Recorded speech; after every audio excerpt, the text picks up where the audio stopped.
Programang ito ay rated SPG. Striktong patnubay at gabay ng magulang ang kailangan. Maaaring may masiselang tema, lengguwahe, karahasan, sexual, horror o droga na hindi angkop sa mga bata.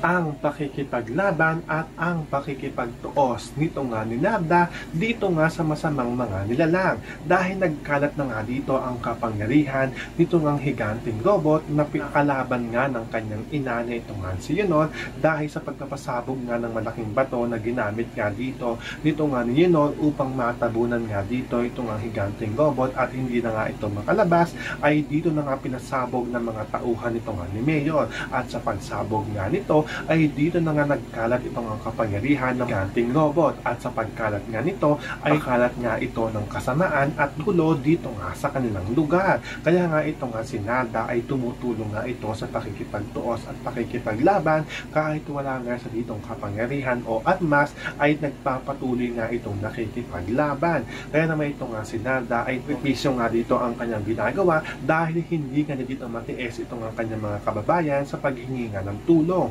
Dahil wala naman daw sila ditong aasahan kung hindi nga daw siya. So pakakaabangan na natin dito ang pakikipaglaban nito nga ni Narda. Yan ang ating mga pakakatukan at pakakaabangan dito nga lang sa Darna.